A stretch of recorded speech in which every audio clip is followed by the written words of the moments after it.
Cath और RLD कितना नुकसान पहुंचाएंगे? जिसका उत्तर देने में शायद कोई सक्षम नहीं होगा। क्या कृषि कानूनों पर सरकार भी फंस गई है?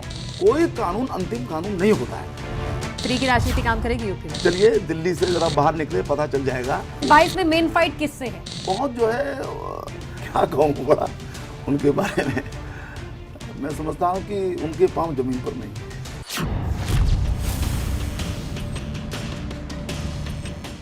नमस्कार, स्वागत है आप सभी का। तीखे सवालों के साथ एक बार फिर हाजिर हैं हम अपना खास कार्यक्रम 3 का तीर लेकर। मैं हूं अपर्णा और मैं हूं आपके साथ मेनका चौधरी। और आज हमारे खास मेहमान हैं बीजेपी सांसद राजेंद्र अग्रवाल। और मैं हूं आपके साथ मनु तेवतिया। पश्चिमी यूपी में किसानों का मुद्दा गर्म है और इसी क्षेत्र में आती है लोकसभा सीट मेरठ, जहां से 3 बार संसद पहुंचे हैं राजेंद्र अग्रवाल जी। और साथ ही सीएए पर जो जेपीसी बनाई गई थी उसके अध्यक्ष भी रहे हैं। बहुत स्वागत है आपका। राजेंद्र जी, 2022 के मुहाने पर हम खड़े हैं और किसानों को धरना देते हुए 10 महीने से ऊपर का वक्त हो चुका है। 2022 को लेकर क्या प्लान है? हम चुनाव के अंदर अपनी परफॉर्मेंस के आधार पर जाएंगे, अपने नेतृत्व की क्रेडिबिलिटी के आधार पर जाएंगे। राजेंद्र जी, किसान आंदोलन लगभग 1 साल हो चुका है, कितना असर देख रहे हैं इसका? हो सकता है कि वो और भी ज्यादा चल जाए। मुझको भी बहुत बार लगता है कि इस आंदोलन का जो नेतृत्व है उसको लंबा आंदोलन चलाने का रिकॉर्ड बनाने में ज्यादा रुचि है, उसको इस बात में रुचि कम है कि समस्याएं हल हों। तो किसान आंदोलन संघर्ष नहीं, राजनीतिक एजेंडा? राजनीतिक ही है, पूरी तरह से राजनीतिक है। और मेरा तो कहना यह है, आप कानूनों को रद्द करने की बात कर रहे हैं, यह पूरी तरीके से संसद की अवमानना है। संसद को एक मैंडेट है, संसद इसीलिए बनी है, संसद आम जनता के प्रति अकाउंटेबल है, उसने कानून बनाया उसको। तो अगर ये पॉलिटिकल एजेंडा है तो आप एक्सपोज क्यों नहीं करते हैं इसे? नहीं, एक्सपोज्ड है वो, और इसीलिए हम तो कह भी रहे हैं, आप पॉलिटिकल एजेंडा है, आप जाइए जनता के बीच में जाइए। और यदि आपको संसद पर भरोसा नहीं है, आपको सरकार पर भरोसा नहीं है, आपको सुप्रीम कोर्ट पर भरोसा नहीं है, होना चाहिए, लोकतंत्र के सारे बड़े महत्वपूर्ण स्तंभ है, लेकिन आपको नहीं है भरोसा, तो जनता सुप्रीम कमांडर है, सुप्रीम जो है अथॉरिटी है, आप उसके पास जाइए, अपनी बात कहिए। क्या वजह है कि 1 साल से किसान बैठे हुए हैं? राजेंद्र अग्रवाल की बात किसान नहीं सुन रहे हैं, राकेश टिकैत की सुन रहे हैं?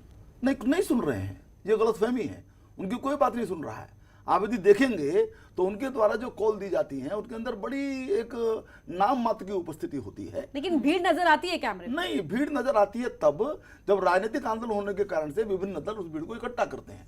वो भीड़ राकेश टिकैत जी के या किसान आंदोलन के कथित नेताओं की वजह से नहीं आती। तो गाजीपुर बॉर्डर पे भीड़ बैठी है, किसान नहीं? नहीं, भीड़ नहीं बैठी हुई है ही नहीं, किसान भी नहीं है, भीड़ भी नहीं। लेकिन जो आंदोलन कर रहे हैं वो कौन है, किसान है या नहीं? नहीं, किसान तो हैं वो, लेकिन इस प्रकार की जिद में बैठे हुए किसान हैं जिनका मुझको ऐसा लगता है कि बहुत बार उनके व्यवहार से दिखाई देता है कि किसान की वास्तविक समस्याओं से उनका संबंध नहीं है, नंबर 1। और वो शायद वो दिशा भ्रम उनको हो गया है, शायद कुछ महत्वाकांक्षाएं होंगी, कुछ लोग उनका हो सकता है उपयोग भी कर रहे हैं। नहीं, भ्रमित मैं समझता हूं कांग्रेस का एजेंडा है इस आंदोलन को चलाने का।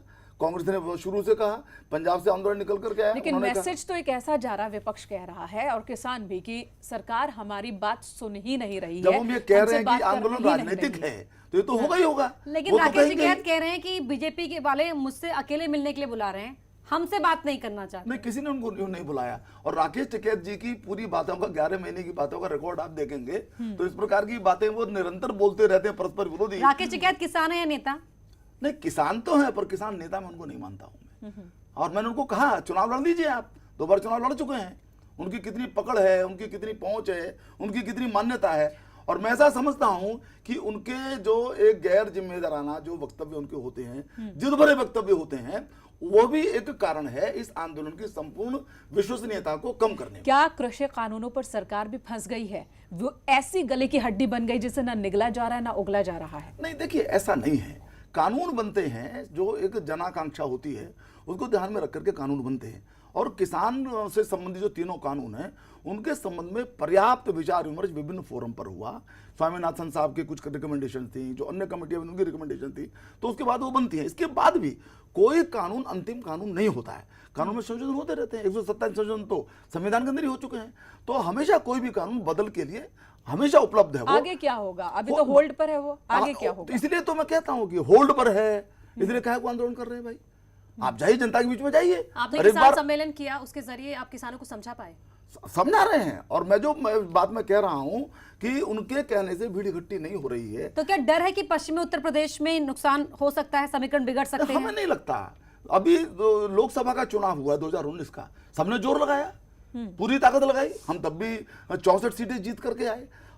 मैं फिर उसी बात को दोहराना चाहता हूं, हम अपने कार्य के दम पर जनता के बीच में जाएंगे। कहीं ऐसा तो नहीं कि आपने मान लिया कि चलो जाटों का वोट तो नहीं मिलने वाला, कुछ और समीकरण साध लिया जाए? नहीं, जाटों की बात हम इस रूप में सोचते भी नहीं है। और हमारा तो अनुभव यह है कि यदि आपने एक वर्ग विशेष का नाम लिया है, वो सब के सब अधिकांश 1-2% तो कहीं भी कुछ हो सकता है, भारतीय जनता पार्टी के साथ हैं। और भाजपा को जो 2014 में, 17 में, 19 में जो यश मिला है, उसके अंदर उनकी पूरी भागीदारी है। भाजपा के साथ कौन नहीं है? सब हैं भाजपा के साथ, सबके सब लोग हैं जो कमिटेड कुछ लोग रहते हैं। अब देखिए, लोक दल का जो वोट प्रतिशत है वो जहां तक मुझे ध्यान है 1.6 समथिंग लाइक दैट है। कांग्रेस का कुछ कुल मिलाकर के 6% है। हालांकि मुझे ऐसा लगता है कि प्रियंका जी और राहुल जी 6% से संतुष्ट नहीं है, वो उसको और थोड़ा कम करना चाहते हैं। इस बार हो जाएगा वो भी।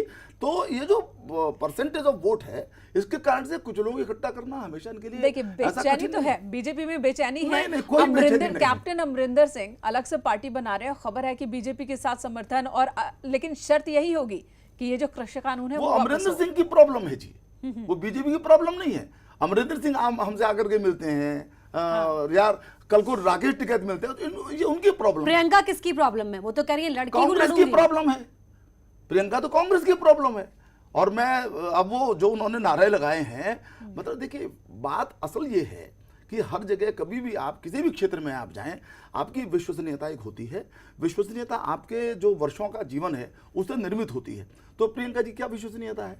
प्रियंका जी ने ऐसा कौन सा काम किया है जो महिलाओं के प्रति उनके लेकिन हाल फिलहाल उन्होंने, उनके संघर्ष ने, सड़क पर उनकी मौजूदगी ने थोड़ी परेशानी तो बढ़ा दी है। कौन सा संघर्ष? हम तो कोई बेचैनी नहीं है, बेचैनी उन्हीं को, इसलिए वो इस प्रकार के एक्टिविटीज में लगी हुई हैं। वो बिल्कुल कोई बेचैनी नहीं है। और उनको प्रियंका 40% आरक्षण की बात कर रहे हैं कि महिलाओं को देंगी वो टिकट, दे, लेकिन उससे गेम चेंजर साबित होगा? बिल्कुल भी नहीं, कुछ भी नहीं होगा। मैं फिर विश्वसनीयता कुछ भी नहीं है। महिलाओं के लिए पूरे देश में क्या किया है? कुछ और ऐसी उपलब्धि है जो उनको ये साबित करे कि हाँ ये जेन्युइन तो एक बात कर रही है। प्रियंका को ही क्यों रोकते हैं आप लोग? प्रियंका जी को नहीं रोकते हैं, कहीं शांति के भंग होने की आशंका होती है तो कोई भी जो नेता, और प्रियंका जी आफ्टर ऑल देश की सबसे पुरानी पार्टी की नेता क्या हाथ मजबूत साइकिल कमजोर, ये फॉर्मूला है? नहीं, हाथ और साइकिल तो पिछले चुनाव में साथ साथ आए थे, दोनों जवान लड़के आए थे। उनका क्या हशरत सबको पता है, एक सीट केवल लोकसभा की रहेगी। और मुझे ऐसा लगता है, मैंने कहा कि 6% शायद उनको अभी संतोष नहीं है राहुल जी को और जो है आपने साथी की बात कही, तो आपके भी एक साथी छिटक गए, अखिलेश के साथ चले गए, और ये वही साथी है जिन्होंने पिछली बार एक गुलदस्ता आपको लाकर दिया था छोटी छोटी पार्टियों का। ये इस प्रकार के जब चुनाव निकट आते हैं तो ऐसे थोड़ी बहुत इस प्रकार की चीजें होती हैं, लेकिन उससे कुल मिलाकर के राजनीतिक परिदृश्य बदल जाए तो ऐसा नहीं होता है। राजभर कह रहे हैं आपकी बार भाजपा सरकार साफ।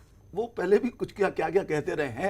यदि राजभर साहब की बात का इतना, वो कितने कंफ्यूज थे, कभी कहते मैं इनके साथ जाऊंगा ओवैसी के साथ, कभी कहते मैं इसके साथ जाऊंगा। वो कभी जो है हमारे प्रदेश अध्यक्ष से भी मिलते थे और वो आखिर में जाकर के सपा में चले गए। तो ऐसे जो दिशा, मैं सत्य शब्द नहीं प्रयोग करना चाहता, लेकिन इस प्रकार के जो लोग हैं जिनको अपने ऊपर ही भरोसा नहीं है, वो किसी दूसरी थाली में से कुछ प्राप्त करने की मंशा से इधर उधर जाते हैं, उनके बात का कोई प्रामाणिक। बीजेपी की थाली में कौन कौन सी पार्टियां, या कहे आपके बुके में कौन कौन सी पार्टियां? सभी हैं, पार्टियां की बात नहीं है। हम जो है जो सबका साथ सबका विकास की बात हम लेकर के चलते हैं, और केवल हमने कहा नहीं है, हमने अपने व्यवहार में, आचरण में इस बात को बराबर सिद्ध किया है। अच्छा, सबके लिए ही प्रयास करने की बात के मद्देनजर सीए लाया गया था, आप उस जेपीसी के अध्यक्ष भी रहे थे, क्या स्टेटस है सीए का? नहीं, सीए का बहुत, और अब तो ये जो अफगानिस्तान का जो प्रकरण हुआ है उसमें तो सीए का औचित्य और भी समझ में आता है। देखिए, रिलीजियस आधार पर, धार्मिक आधार पर जो परसिक्यूशन बांग्लादेश में, पाकिस्तान में, अफगानिस्तान में होता था, उसमें 6 जो अल्पसंख्यक वर्ग उसमें हैं, हिंदू हैं, सिख हैं, बौद्ध हैं, ईसाई हैं, पारसी हैं। तो इस प्रकार के जो 6 वर्ग इनका परसिक्यूशन होता था, उनको कोई जब देश का विभाजन हुआ उसके लिए वो तो जिम्मेदार नहीं थे। लेकिन वो जुल्म तो बढ़ता हुआ नजर आ रहा है ना, तो कब मिलेगा उन्हें? हिंदुओं पर हमले हो रहे हैं, सरकार क्या कर रही है? नहीं, ये अलग स्थिति है ये, और ये वास्तव में जो पिछले 60-70 साल के अंदर जिस प्रकार की लापरवाही, मैं वही बता रहा हूं, पिछले 60-70 साल में जिस प्रकार की लापरवाही इन इश्यूज के ऊपर हुई। आप नेहरू लिया के समझौता हुआ था, हमने उसके ऊपर कभी आवाज ही नहीं उठाई, अंतर्राष्ट्रीय मंचों पर आवाज नहीं उठाई। उसके कारण से यूज टू कुछ लोग हो गए हैं, लेकिन अब मजबूती से आवाज भी उठाई जा आरोप रही तो है। ये भी लग रहा है कि बांग्लादेश में जो हो रहा है उस पर अभी भारत सरकार आवाज नहीं उठा रही। नहीं उठाई है, बराबर उनको कहा भी गया है और भी चीजें कही गई हैं, और मैं समझता हूं कि समाधान निकलेगा। बांग्लादेश तो कुल मिलाकर के हमारे बेहतर संबंध है। बात हमलों की है तो कश्मीर में भी पलायन हो रहा है, लोग सवाल उठा रहे हैं क्या इसी दिन के लिए 370 पर फैसला लिया था बड़ा? इस दिन के लिए नहीं था। 370 हटने के पश्चात प्रदेश के अंदर मैं खुद जो जिस प्रकार की एक प्रगति का माहौल बना, मैं खुद अभी 1 महीने पहले कश्मीर गया था, श्रीनगर गया, मैं लेह भी गया। जिस प्रकार का वातावरण इसके 90 से तुलना हो रही है कश्मीर की मौजूदा हालत? नहीं, ये तो अतिरंजित बात है। अभी जो घटनाएं हुई हैं वो अपने को ये सिद्ध करना चाहते हैं। कुछ लोग वहां ऐसे जरूर हैं जो पाकिस्तान का भी उनको सहयोग मिलता है या कुछ जिस प्रकार की कह रहे बातें वो कहते कश्मीर रहे में हैं। तो पहचान देखकर मारा जा रहा है, वहां चीन की घुसपैठ बढ़ रही है। नहीं तो ये समस्या तो पहले से चली आ रही है, लेकिन उसके साथ भी हम मजबूती के साथ खड़े हैं। हमने सुरक्षा समस्या तंत्र का को मजबूत समाधान किया है, और समस्या का समाधान दो रहा है। यदि आप 3-4 पहलू उसके न कहें, 2 ही अब पहलू में यदि कहना चाहूं, नंबर 1, कश्मीर के अंदर विकास होना चाहिए, जो भ्रष्टाचार के कारण से विकास हो ही नहीं पाता था। सब संपूर्ण क्षेत्र का विकास हो, इंफ्रास्ट्रक्चर इत्यादि के क्षेत्र में। और दूसरे, आतंकवाद के खिलाफ, आतंकवादियों के खिलाफ उनके खिलाफ सख्त कार्रवाई हो। हम दोनों काम कर रहे हैं, और आतंकवाद का जो प्रायोजक पाकिस्तान है उसको हमने दुनिया के मंच के ऊपर अलग थलग किया है। यही रणनीति है ना, उस पर कंसिस्टेंटली चल रहे हैं। यूपी इलेक्शन पर एक बार फिर से लौटते हैं। ओवैसी जी भी यूपी में आ गए, कई फैक्टर्स हैं, एक ओवैसी भी है, तो बीजेपी को फायदा या नुकसान? हम उस ढंग से नहीं सोचते। हमारी जो स्ट्रेंथ है हमारा कार्यकर्ता है। आरोप तो बीजेपी पर लगते हैं कि भाई क्या? ओवैसी बीजेपी की भी पार्टी है। नहीं, ये तो आरोप कौन लगा रहा है? जिसको जो है निराशा है वो लगा रहा है, वो कुछ भी कहेगा। अब ओवैसी आ रहे हैं, ओवैसी अपने एजेंडा लेकर के आ रहे हैं। उनको लगता है कि मुसलमानों के हितों के भी सबसे बड़े रक्षक हैं। ऐसा कुछ है नहीं, और मुझको नहीं लगता है कि जिस प्रकार से बंगाल के अंदर भी उनको अस्वीकार किया गया, वो एक अलग अपना स्तंभ बनना चाहते हैं, उत्तर प्रदेश में भी उनको कोई स्वीकार्यता प्राप्त नहीं होगी। बीजेपी कितने मुस्लिमों को टिकट देने वाली है इस बार? मैं ये नहीं कह सकता, ये मेरा विषय भी नहीं है, मैं इसके लिए अधिकृत भी नहीं हूं। लेकिन मुस्लिमों का प्रतिनिधित्व भारतीय जनता पार्टी के अंदर बढ़े, वो उसके अंदर आए, उनके बीच में गलतफहमियां दूर हों, ये हमारी बराबर कोशिश है। आम आदमी पार्टी को लेकर क्या भाव है? आम आदमी पार्टी, चलिए दिल्ली से जरा बाहर निकले, पता चल जाएगा। फ्री की राजनीति काम करेगी पहाड़ के यूपी में? नीचे जब ऊंट आएगा तो उसको अपने कद का अंदाजा हो जाएगा। फ्री की राजनीति काम करेगी यूपी में? फ्री की राजनीति देखिए हो सकता है कहीं छोटा मोटा कोई प्रभाव डालती हो, लेकिन कुल मिलाकर के मतदाता इन चीजों से प्रभावित नहीं होता है। कह रहे हैं कि अभी देख लीजिए विधानसभा में कितने विधायक बीजेपी के, कितने मंत्री उनके बैकग्राउंड वाले हैं जो कि क्रिमिनल बैकग्राउंड है। मैंने कहा कि सबका पता चल जाएगा। आरोप प्रत्यारोप से चीजें तय नहीं हुआ करती हैं, जनता भी देखती है, जनता समझती है अपराधियों के संबंध में किसका स्वाभाविक गठबंधन है, अपराधियों को कौन स्वाभाविक नेता है। मैं इस पर ज्यादा टिप्पणी नहीं करना चाहता, ये थोड़ा सा व्यक्तिगत स्तर पर हो जाएंगी। लेकिन पार्टी का जो प्रोफाइल होता है, सब जानते हैं कि उत्तर प्रदेश के अंदर अपराधियों के साथ सर्वाधिक जुड़े रहने वाली पार्टी कोई रही है, उनको संरक्षण देने वाली पार्टी कोई रही है, समाजवादी पार्टी रही है। पश्चिमी यूपी की बात करते हैं। आरएलडी को, जयंत चौधरी को कितना असर आप देख रहे हैं पश्चिमी? मुझे नहीं लगता। देखिए जयंत चौधरी, उन्होंने कोई, वही बात है, उन्होंने कोई परिश्रम नहीं किया है। चौधरी साहब का बड़ा व्यक्तित्व था, उन्होंने बहुत जो है किसानों के लिए लड़ाई लड़ी, और चौधरी साहब के कद के आधार पर, उनकी सेवाओं के आधार पर ही ये परिवार चलता रहा।